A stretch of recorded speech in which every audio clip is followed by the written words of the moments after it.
ಪೊಲೀಸರೇ ಮಧ್ಯಸ್ಥಿಕೆ ವಹಿಸಿ ರಾಜಿ ಪಂಚಾಯಿತಿಯಲ್ಲಿ ಪ್ರಕರಣವನ್ನು ಮುಚ್ಚಾಕ್ತಾ ಇರುವಂತಹ ಆತಂಕಕಾರಿ ಪ್ರಕರಣಗಳು ನಡೆದಿದೆ.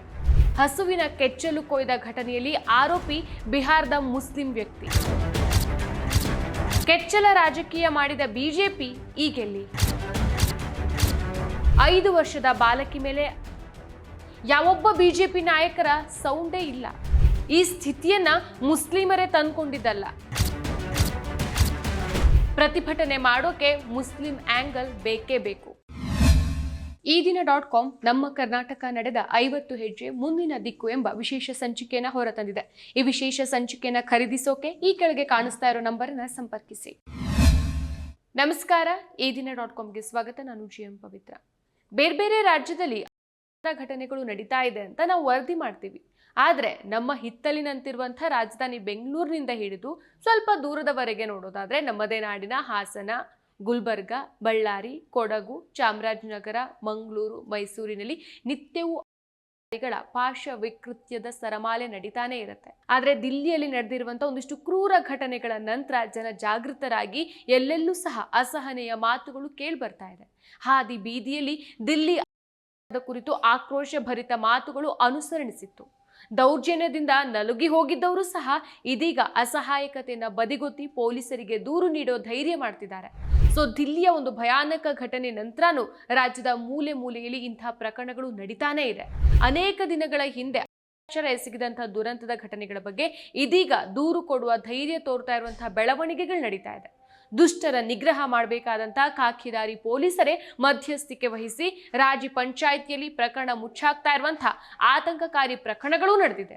ರಾಜಕಾರಣಿಗಳು ಹಾಗೂ ಸಮಾಜದ ಪ್ರಭಾವಿ ವ್ಯಕ್ತಿಗಳ ಮಧ್ಯ ಪ್ರವೇಶವು ಅಮಾನವೀಯ ಪ್ರಕರಣಗಳನ್ನು ಮುಚ್ಚಾಕ್ತಾ ಇರೋದು ಪ್ರಕರಣಗಳ ಸಂಖ್ಯೆ ಹೆಚ್ಚೋಕೆ ಕಾರಣ ಆಗ್ತಾ ಇದೆ ಅಂತ ಸಾಮಾಜಿಕ ಕಾರ್ಯಕರ್ತರು ಆಕ್ರೋಶವನ್ನು ವ್ಯಕ್ತಪಡಿಸ್ತಾರೆ. ಇದು ನಮ್ಮ ಕರ್ನಾಟಕದ ಕತೆ. ಆಡಳಿತ ಸರ್ಕಾರ ಸರಿಯಾಗಿ ಕಾರ್ಯನಿರ್ವಹಿಸದೇ ಹೋದಾಗ ಅದನ್ನು ಪ್ರಶ್ನಿಸಬೇಕಾದಂಥ ಕೆಲಸ ವಿರೋಧ ಪಕ್ಷಕ್ಕಿರುತ್ತೆ. ಕರ್ನಾಟಕದ ಸಂಸದೀಯ ಇತಿಹಾಸದಲ್ಲಿ ವಿಧಾನಸಭೆ ಹಾಗೂ ಪರಿಷತ್ತಿನ ವಿರೋಧ ಪಕ್ಷದ ನಾಯಕರಾಗಿದ್ದವರು ತಮ್ಮದೇ ಆದ ಛಾಪನ್ನು ಮೂಡಿಸಿದ್ದಾರೆ. ವಿರೋಧ ಪಕ್ಷಕ್ಕೆ ಒಂದು ಘನತೆ, ಸಾರ್ವಜನಿಕ ಸಭ್ಯತೆಯ ಮೆರುಗು ಮೂಡಿಸಿದ್ದಾರೆ. ಜನಪರ ಕಾಳಜಿಯ ಚೌಕಟ್ಟನ್ನ ರೂಪಿಸಿಕೊಟ್ಟಿದ್ದಾರೆ. ತಮ್ಮ ಸಾಮರ್ಥ್ಯವನ್ನ ಹುರಿಗೊಳಿಸಿಕೊಂಡು ಈ ಉದಾತ್ತ ಪರಂಪರೆಯನ್ನ ಮುಂದುವರಿಸಿಕೊಂಡು ಹೋಗುವ ಸವಾಲು ಬಿಜೆಪಿಗಿತ್ತು. ಸಂಸದೀಯ ಪ್ರಜಾಸತ್ತೆಯಲ್ಲಿ ಮುಖ್ಯಮಂತ್ರಿಗೆ ಇರುವಷ್ಟೇ ಜವಾಬ್ದಾರಿ ವಿರೋಧ ಪಕ್ಷದ ನಾಯಕನಿಗೂ ಇರುತ್ತೆ. ಹೀಗಾಗಿ ಈ ಸ್ಥಾನವನ್ನ ಛಾಯಾ ಮುಖ್ಯಮಂತ್ರಿ ಅಥವಾ ಶ್ಯಾಡೋ ಸಿಎಂ ಅಂತಾನೆ ಕರೀತಾರೆ. ಸೊ ಆಡಳಿತ ಪಕ್ಷದ ಲೋಪದೋಷಗಳನ್ನ ತಿದ್ದುವ ಮೂಲಕ ಜನರ ನೋವಿಗೆ ದನಿಯಾಗಬೇಕಾದಂತಹ ಗುರುತರ ಹೊಣೆ ಈ ವಿರೋಧ ಪಕ್ಷಕ್ಕಿರತ್ತೆ. ಆಡಳಿತ ಪಕ್ಷ ದಾರಿ ತಪ್ಪಿ ನಡೆದಾಗ ಎಚ್ಚರಿಸುವ, ಜನಕಲ್ಯಾಣದ ವಿಷಯದಲ್ಲಿ ಜಾಣ ನಿದ್ರೆಗೆ ಜಾರದಂತೆ ಎಚ್ಚರದಲ್ಲಿಡುವಂತಹ ಮಹತ್ವದ ಹೊಣೆಯೂ ಸಹ ಇರುತ್ತೆ. ಅಲಕ್ಷಿತ ಸಮುದಾಯಗಳ ಸಂಕಷ್ಟ, ಮುಖ್ಯವಾಗಿ ದಲಿತರು, ರೈತರು, ಕಾರ್ಮಿಕರು, ಮಹಿಳೆಯರು, ಮಕ್ಕಳು ಅನುಭವಿಸ್ತಾ ಇರುವಂತಹ ಶೋಷಣೆಗಳ ಬಗ್ಗೆ ಅಧ್ಯಯನದಿಂದ ದಕ್ಕಿಸಿಕೊಂಡಂತಹ ವಿವರಗಳಿದ್ರಷ್ಟೇ ಸರ್ಕಾರ ತಪ್ಪಿ ನಡೆದಾಗ ಚಾಟಿ ಬೀಸೋಕೆ ಸಾಧ್ಯ ಆಗುತ್ತೆ. 135 ಶಾಸಕರ ಜೊತೆಗೆ ಭಾರೀ ಬಹುಮತ ಇರುವಂತಹ ಆಡಳಿತ ಪಕ್ಷ ಇರುವಾಗ ವಿರೋಧ ಪಕ್ಷ ದುರ್ಬಲ ಆದ್ರೆ ಸರ್ಕಾರ ಆಡಿದ್ದೇ ಆಟ ಅನ್ನುವಂತಾಗತ್ತೆ. ಆದ್ರೆ ಈಗ ವಿರೋಧ ಪಕ್ಷವನ್ನೇ ಆಡಳಿತ ಪಕ್ಷ ಆಡ್ಕೊಂಡು ನಗಾಡೋ ರೀತಿ ಆಗೋಗ್ಬಿಟ್ಟಿದೆ. ಯಾಕಂದ್ರೆ ವಿರೋಧ ಪಕ್ಷಗಳು ಹಿಂದೂ ಮುಸ್ಲಿಂ ಅನ್ನೋ ಆಂಗಲ್ ಬಿಟ್ಟು ಹೊರಗೆ ಬರೋ ರೀತಿ ಕಾಣಿಸ್ತಾನೆ ಇಲ್ಲ. ಇತ್ತೀಚೆಗಷ್ಟೇ ಹಸುವಿನ ಕೆಚ್ಚಲು ಕೊಯ್ದ ಘಟನೆ ನಡೆದಿತ್ತು. ಆ ಘಟನೆ ಸಂಬಂಧ ಬಿಜೆಪಿ ಪ್ರತಿಭಟನೆ ಮಾಡಿತ್ತು. ಇದು ಸ್ವಾಗತಾರ್ಹ ಕ್ರಮವೇ. ಆದ್ರೆ ಹಸುವಿನ ಕೆಚ್ಚಲು ಕೊಯ್ದ ಘಟನೆಯಲ್ಲಿ ಆರೋಪಿ ಬಿಹಾರದ ಮುಸ್ಲಿಂ ವ್ಯಕ್ತಿ. ಆರೋಪಿಯನ್ನ ಬಂಧಿಸಿದ್ರೂ ಕೂಡ ಬಿಜೆಪಿಯ ಪ್ರತಿಭಟನೆ ಮಾತ್ರ ನಿಂತಿರಲಿಲ್ಲ. ಇದಾದ 2 ದಿನದ ನಂತರ ಬಳ್ಳಾರಿ ಜಿಲ್ಲೆಯ ತೋರಣಗಲ್ನಲ್ಲಿ 5 ವರ್ಷದ ಬಾಲಕಿ ಮೇಲೆ ನಡೆದ ಘಟನೆ ಬೆಳಕಿಗೆ ಬರುತ್ತೆ. ಸೊ ಮನೆಯ ಮುಂದೆ ಆಟ ಆಡ್ತಾ ಇದ್ದಂತಹ ಬಾಲಕಿಯನ್ನ ಕರೆದೊಯ್ದು ಮಾಡಲಾಗಿದೆ. ಬಾಲಕಿಗೆ ತೀವ್ರ ಗಾಯಗಳಾಗಿದ್ದು ಶಸ್ತ್ರಚಿಕಿತ್ಸೆಯನ್ನ ಕೊಡಲಾಗಿದೆ. ಪೋಕ್ಸೋ ಪ್ರಕರಣ ದಾಖಲಾಗಿ ಆರೋಪಿ ಇರುವಂತಹ CCTV ದೃಶ್ಯಗಳು ವೈರಲ್ ಆಗಿದೆ. ಮನೆ ಮುಂದೆ ಆಟ ಆಡ್ತಾ ಇದ್ದಂತಹ 5 ವರ್ಷದ ಬಾಲಕಿಯನ್ನ ಪುಸಲಾಯಿಸಿ ಕರೆದೊಯ್ದು ದುಷ್ಕರ್ಮಿಯಿಂದ ಎಸಗಿರುವಂತಹ ಘಟನೆ ತೋರಣಗಲ್ ಪೊಲೀಸ್ ಠಾಣಾ ವ್ಯಾಪ್ತಿಯಲ್ಲಿ ನಡೆದಿದೆ. ಸೊ ಪೋಕ್ಸೋ ಕಾಯ್ದೆಯಡಿ ಕೇಸನ್ನ ದಾಖಲಿಸಿ ಈಗಾಗಲೇ ಪೊಲೀಸರು ತನಿಖೆಯನ್ನು ನಡೆಸಿದ್ದಾರೆ. ಸದ್ಯ ಆರೋಪಿ ಇರುವಂತಹ CCTV ವಿಡಿಯೋ ವೈರಲ್ ಆಗಿದೆ. 10 ವರ್ಷದ ಹಿಂದೆ ಕೆಲಸವನ್ನ ಅರಸಿ ಬಂದು ಖಾಸಗಿ ಕಾರ್ಖಾನೆಯಲ್ಲಿ ಕೆಲಸ ಮಾಡ್ತಾ ಇದ್ದಂತ ದಂಪತಿಯ ಮಗುವಿನ ಮೇಲೆ ಲೈಂಗಿಕ ದಾಳಿಯಿಂದ ಮಗುವಿಗೆ ಆಂತರಿಕ ಗಾಯ ಆಗಿ ತೀವ್ರ ರಕ್ತಸ್ರಾವ ಉಂಟಾಗಿದೆ. ಕೂಡಲೇ ಮಗುವಿಗೆ ಸರ್ಕಾರಿ ಆಸ್ಪತ್ರೆಯಲ್ಲಿ ಚಿಕಿತ್ಸೆ ಕೊಡಲಾಗಿದ್ದು ಈ ವೇಳೆ ನಡೆದಿರೋದು ಕನ್ಫರ್ಮ್ ಆಗಿದೆ. ಮಗುವಿಗೆ ಶಸ್ತ್ರಚಿಕಿತ್ಸೆ ಮಾಡಲಾಗಿದ್ದು ಇದೀಗ ಮಗು ಪ್ರಾಣಾಪಾಯದಿಂದ ಪಾರಾಗಿದೆ. ಇನ್ನು ಸೋಮವಾರ ನಡೆದ ಪ್ರಕರಣವನ್ನ ಬಳ್ಳಾರಿ ಎಸ್ಪಿ ಡಾಕ್ಟರ್ ಶೋಭಾ ರಾಣಿಯವರು 3 ತಂಡ ರಚನೆ ಮಾಡಿದ್ರು. ತನಿಖೆಗೆ ಇಳಿದಿದ್ದಂತ ಪೊಲೀಸರು ಕೊಪ್ಪಳದ ಹುಲಗಿಯಲ್ಲಿ ಆರೋಪಿ ಮಂಜುನಾಥ್ ಅನ್ನೋನನ್ನ ಬಂಧನ ಮಾಡಿದ್ರು. ಬಂಧನದ ಬಳಿಕ ಪಂಚನಾಮೆಗೆ ಹೋದಾಗ ಆರೋಪಿ ಮಂಜುನಾಥ್ ಹೆಡ್ ಕಾನ್ಸ್ಟೇಬಲ್ ರಘುಪತಿ ಮೇಲೆ ಹಲ್ಲೆ ಮಾಡಿ ತಪ್ಪಿಸಿಕೊಳ್ಳೋಕೆ ಪ್ರಯತ್ನ ಮಾಡಿದ. ಪೊಲೀಸರ ಮೇಲೆ ಹಲ್ಲೆಗೆ ಯತ್ನಿಸಿದ್ದ ಆರೋಪಿ ಮಂಜುನಾಥ್ ಮೇಲೆ ತೋರಣಗಲ್ PSI ಬಲ್ಗಾಲಿಗೆ ಫೈರ್ ಮಾಡಿದ್ದಾರೆ. ಸದ್ಯ ವಿಮ್ಸ್ ಆಸ್ಪತ್ರೆಗೆ ದಾಖಲಾಗಿರುವ ಚಿಕಿತ್ಸೆಯನ್ನ ಪಡೆದಿದ್ದಾನೆ. ಇನ್ನು ಅತ್ಯಾಚಾರಕ್ಕೆ ಒಳಗಾಗಿದ್ದಂತ ಮಗುವಿಗೆ ಶಸ್ತ್ರಚಿಕಿತ್ಸೆ ಮಾಡಲಾಗಿದ್ದು ಮಗು ಅಪಾಯದಿಂದ ಪಾರಾಗಿದೆ ಅಂತ ಬಳ್ಳಾರಿ ಎಸ್ಪಿ ತಿಳಿಸಿದ್ದಾರೆ. ಆರೋಪಿ ಮಂಜುನಾಥ್ ಬಾಲಕಿಯನ್ನ ಹೊಂಚಾಕಿ ಪುಸ್ಲಾಯಿಸು ಕರ್ಕೊಂಡು ಹೋಗಿದ್ದ. ಈ ಕುರಿತು ಆರೋಪಿಯ ಚಲನವಲನದ ದೃಶ್ಯ ಸಿಸಿ ಕ್ಯಾಮೆರಾದಲ್ಲಿ ಸೆರೆಯಾಗಿದೆ. ಬಾಲಕಿಯನ್ನ ಕರ್ಕೊಂಡು ಹೋಗೋ ಮುನ್ನ ಆರೋಪಿ ಬಾರೊಂದರಲ್ಲಿ ಮದ್ಯಪಾನ ಮಾಡಿದ್ದ. ಕುಡಿದ ಮತ್ತಿನಲ್ಲಿ ಬಾಲಕಿಯನ್ನ ಕರ್ಕೊಂಡು ಹೋಗಿದ್ದ ಕೀಚಕ ಬಳಿಕ ಅತ್ಯಾಚಾರ ಎಸಗಿ ಪರಾರಿಯಾಗಿದ್ದ ಅಂತ ಗೊತ್ತಾಗಿದೆ. ಇನ್ನೊಂದು 6 ವರ್ಷದ ಬಾಲಕಿ ಮೇಲೆ ಎಸಗಿ ಹತ್ಯೆ ಮಾಡಿರುವಂತಹ ಪೈಶಾಚಿಕ ಕೃತ್ಯ ಬೆಂಗಳೂರಿನ ರಾಮಮೂರ್ತಿ ನಗರದ ಹೊಯ್ಸಳ ನಗರದಲ್ಲಿ ನಡೆದಿದೆ. ರಾಮಮೂರ್ತಿ ನಗರ ಪೊಲೀಸ್ ಠಾಣೆಯಲ್ಲಿ ಪ್ರಕರಣ ದಾಖಲಾಗಿದೆ. ನೇಪಾಳ ಮೂಲದ 25 ವರ್ಷದ ಅಭಿಷೇಕ್ ಕುಮಾರ್ ಎಸಗಿ ಪರಾರಿಯಾಗಿದ್ದಂಥ ಆರೋಪಿ. ಸೋಮವಾರ ರಾತ್ರಿ 7:30 ಸುಮಾರಿಗೆ ಈ ಘಟನೆ ನಡೆದಿದೆ. ಬಾಲಕಿ ಮೇಲೆ ಈತ ಇದ್ದಾನೆ. ಅತ್ಯಾಚಾರ ಎಸಗೋ ವೇಳೆ ಬಾಲಕಿ ನರಳಿ ಪ್ರಾಣ ಬಿಟ್ಟಿದ್ದಾಳೆ. ಸದ್ಯ ರಾಮಮೂರ್ತಿ ನಗರ ಪೊಲೀಸರು ಆರೋಪಿ ಅಭಿಷೇಕ್ನನ್ನ ಬಂಧಿಸಿದ್ದಾರೆ. ಇನ್ನು ಅಭಿಷೇಕ್ ಕುಮಾರ್ ಕೂಡ ಗಾರೆ ಕೆಲಸ ಮಾಡ್ಕೊಂಡಿದ್ದ ಅಂತ ತಿಳಿದು ಬಂದಿದೆ.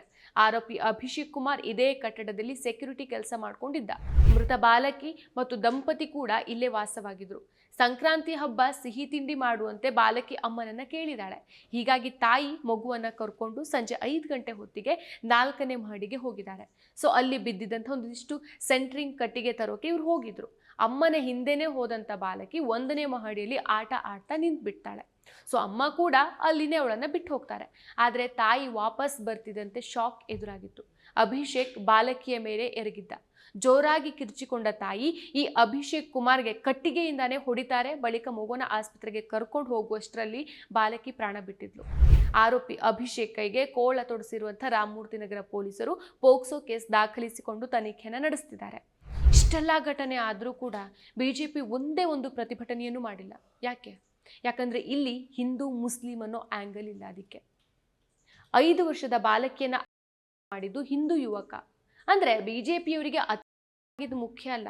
ಸಣ್ಣ ಬಾಲಕಿ ಅಂತಾನು ನೋಡ್ದೇನೆ ಆ ರೀತಿ ವಿಕೃತಿ ಮೆರೆದಿದ್ದಾನಲ್ವಾ, ಅದು ಮುಖ್ಯ ಅಲ್ಲ.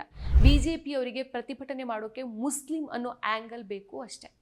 ಯಾವುದೇ ವಿಚಾರ ನಡೆದ್ರೂ ಕೂಡ ಅದರಲ್ಲಿ ಹಿಂದೂ ಮುಸ್ಲಿಂ ಆಂಗಲ್ ಇಲ್ಲ ಅಂತಂದ್ರೆ ಬಿಜೆಪಿ ಪ್ರತಿಭಟನೆ ಮಾಡೋದಿಲ್ಲ, ನ್ಯಾಯಕ್ಕಾಗಿ ಹೋರಾಟ ನಡೆಸೋದಿಲ್ಲ ಅನ್ನೋದಂತೂ ಸತ್ಯ ಆಗೋಗ್ಬಿಟ್ಟಿದೆ. ಇದೊಂದೇ ಉದಾಹರಣೆ ಅಲ್ಲ, ಈ ಹಿಂದೆ ಇದೇ ರೀತಿಯ ಹಲವಾರು ಘಟನೆಗಳು ನಡೆದಿದೆ. ಈ ಹಿಂದೆ ನಡೆದಂತ ಒಂದು ಘಟನೆಯನ್ನ ನಾವು ನೆನಪು ಮಾಡ್ಕೊಳ್ಳೋದಾದ್ರೆ, ನೇಹಾ ಹಿರೇಮಠ್ ಅನ್ನೋ ಕಾಲೇಜು ವಿದ್ಯಾರ್ಥಿನಿಯ ಹತ್ಯೆ ಆಗತ್ತೆ. ಆ ಹತ್ಯೆಯನ್ನು ಮಾಡಿದ್ದು ಒಬ್ಬ ಮುಸ್ಲಿಂ ಹುಡುಗ.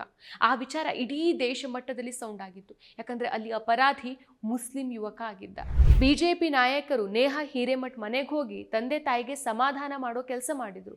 ಹೌದು, ಇಂಥ ಟೈಮ್ನಲ್ಲಿ ತಂದೆ ತಾಯಿ ನೊಂದಿರ್ತಾರೆ. ಸಮಾಧಾನ ಮಾಡೋದ್ರಲ್ಲಿ ಯಾವುದೇ ತಪ್ಪಿಲ್ಲ. ಆದ್ರೆ ನೇಹಾ ಹಿರೇಮಠ್ ಕೇಸ್ ಆದ ಕೆಲವು ದಿನಗಳಲ್ಲಿ ಅಂಜಲಿ ಅನ್ನೋ ಯುವತಿಯ ಕೊಲೆ ಆಗತ್ತೆ. ಆ ಕೊಲೆ ಮಾಡಿದ್ದು ಹಿಂದೂ ಯುವಕನೇ. ಅಂಜಲಿ ಕೊಲೆ ವಿಚಾರ ಎಲ್ಲೂ ಸೌಂಡ್ ಆಗೇ ಇಲ್ಲ. ಯಾವೊಬ್ಬ ಬಿಜೆಪಿ ನಾಯಕನು ಸಹ ಅಂಜಲಿ ಮನೆಯವರಿಗೆ ಸಮಾಧಾನ ಮಾಡೋ ಕೆಲಸ ಮಾಡಲಿಲ್ಲ. ಯಾವೊಬ್ಬ ವ್ಯಕ್ತಿಯೂ ಕೂಡ ಅಪರಾಧಿಯನ್ನ ಗಲ್ಲಿಗೇರಿಸಿ ಅಂತ ಆಕ್ರೋಶ ವ್ಯಕ್ತಪಡಿಸಿಲ್ಲ. ಯಾಕೆ ಮಾಡಿಲ್ಲ? ಬಿಜೆಪಿಯವರು ಕೊಲೆಯನ್ನ ಕೊಲೆ ರೀತಿ ನೋಡಿದ್ರೆ ಅಂಜಲಿ ಮನೆಗೂ ಹೋಗಿ ಅವರ ಪೋಷಕರಿಗೂ ಸಮಾಧಾನ ಮಾಡೋ ಕೆಲಸ ಮಾಡ್ಬೇಕಿತ್ತಲ್ವಾ? ಆದ್ರೆ ಇಲ್ಲಿ ಬಿಜೆಪಿ ಮಾಡಿದ್ದು ಪಕ್ಕಾ ಪೊಲಿಟಿಕಲ್ ಡ್ರಾಮಾ. ಹಿಂದೂ ಕೊಲೆ ಮಾಡಿದ್ರೆ ಒಂದು ರೀತಿ, ಅದೇ ಮುಸ್ಲಿಂ ಕೊಲೆ ಮಾಡಿದ್ರೆ ಇನ್ನೊಂದು ರೀತಿ ಆಗತ್ತೆ ನಮ್ಮ ಸಮಾಜದಲ್ಲಿ. ಈ ವಿಷ ಬೀಜವನ್ನ ಬಿತ್ತೋದು ಇದೇ ಬಿಜೆಪಿ ನಾಯಕರು. ನಮ್ಮ ದೇಶದಲ್ಲಿರುವಂಥ ಮುಸ್ಲಿಮೇತರ ಪ್ರತಿಯೊಂದು ಸಮುದಾಯ ಸಹ ವಿದ್ಯುತ್, ರಸ್ತೆ, ನೀರು, ಶಿಕ್ಷಣ, ಆರೋಗ್ಯ, ಉದ್ಯೋಗದಂತಹ ವಿಷಯಗಳ ಆಧಾರದಲ್ಲಿ ಮತವನ್ನ ಹಾಕತ್ತೆ. ಆದರೆ ಮುಸ್ಲಿಮರು ಮಾತ್ರ ಬದುಕೋದಕ್ಕಾಗಿ, ಗುಂಪು ಹಲ್ಲೆಗಾಗಿ, ಬುಲ್ಡೋಸರ್ ಮತ್ತು ಗಲಭೆಗಳಿಂದ ತಪ್ಪಿಸ್ಕೊಳ್ಳೋದಕ್ಕಾಗಿ ಮತ ಹಾಕಬೇಕಾದಂಥ ಶೋಚನೀಯ ಸ್ಥಿತಿಗೆ ಸಿಲುಕಿದ್ದಾರೆ. ತಮ್ಮನ್ನ ತೀರಾ ದ್ವೇಷದಿಂದ, ತಿರಸ್ಕಾರದಿಂದ ನಡೆಸ್ಕೊಳ್ಳುವ ಪಕ್ಷಕ್ಕಂತೂ ಅವರು ಮತ ಹಾಕೋದಿಲ್ಲ. ಹಾಗೇನೆ ಮತ ಹಾಕೋ ಪಕ್ಷವು ಅವರನ್ನ ತೀರಾ ಭಿನ್ನವಾಗಿ ಏನು ನಡೆಸ್ಕೊಳ್ಳೋದಿಲ್ಲ. ಒತ್ತೆಯಾಳಿನಂಥ ಈ ಸ್ಥಿತಿಯನ್ನ ಮುಸ್ಲಿಮರೇ ತಂದ್ಕೊಂಡಿದ್ದಲ್ಲ. ಮುಸ್ಲಿಂ ವಿರೋಧಿ ನೀತಿ ನಿಲುವುಗಳನ್ನೇ ಅಪ್ಕೊಂಡು ಬೆಳೆಸ್ತಾ ಇರುವಂತಹ ಬಿಜೆಪಿ ದೇಶದ ಅತ್ಯಂತ ದೊಡ್ಡ ಅಲ್ಪಸಂಖ್ಯಾತ ಸಮುದಾಯವನ್ನ ಇಂತಹದೊಂದು ಸ್ಥಿತಿಗೆ ದೂಡಿದೆ. ಇದೆಲ್ಲವನ್ನ ಸೂಕ್ಷ್ಮವಾಗಿ ಗಮನಿಸಿ ತಪ್ಪು ಯಾರೇ ಮಾಡಿದ್ರು ತಪ್ಪು ಅನ್ನೋದನ್ನ ಅರಿಬೇಕಾಗಿದೆ. ಯಾವುದೇ ಕೆಲಸ ಕಾರ್ಯ ತಪ್ಪು ಒಪ್ಪುಗಳು ಅಂತ ಬಂದಾಗ ಮೊದಲು ಅಲ್ಲಿ ಧರ್ಮ ನೆನಪಾಗದಂತೆ ನೋಡ್ಕೊಳ್ಬೇಕಾಗಿದೆ. ಯಾಕಂದ್ರೆ middle class, lower middle class ಜೀವನ ಮಾಡ್ತಾ ಇರೋ ಜನರಿಗೆ ಇದರಿಂದ ಸಮಸ್ಯೆಗಳು ಜಾಸ್ತಿ. ಧರ್ಮ ಜಾಸ್ತಿ ಅಂತ ರಾಜಕೀಯ ನಾಯಕರು ದುಡ್ಡನ್ನ ಕೊಳ್ಳೆ ಹೊಡೆದು ಅವರ ಹೊಟ್ಟೆಯನ್ನೇನೋ ತುಂಬಿಸ್ಕೊಂಡ್ಬಿಡ್ತಾರೆ. ಆದ್ರೆ ಹೊಟ್ಟೆ ಖಾಲಿ ಇದ್ದು ಹಸಿವಿನ ನೋವು ಗೊತ್ತಿರೋದು ನಮ್ಮಂಥವ್ರಿಗೆ ಮಾತ್ರ. ಮತ್ತಷ್ಟು ವಿಶೇಷ ವಿಡಿಯೋಗಳನ್ನು ನೋಡಲು ಮತ್ತು ಹೊಸ ವಿಡಿಯೋಗಳ ಬಗ್ಗೆ ತಿಳಿಯಲು ಈ ದಿನ .com ಯೂಟ್ಯೂಬ್ ಚಾನೆಲ್ ಸಬ್ಸ್ಕ್ರೈಬ್ ಮಾಡಿ ಮತ್ತು ಬೆಲ್ ಐಕಾನ್ ಕ್ಲಿಕ್ ಮಾಡಿ.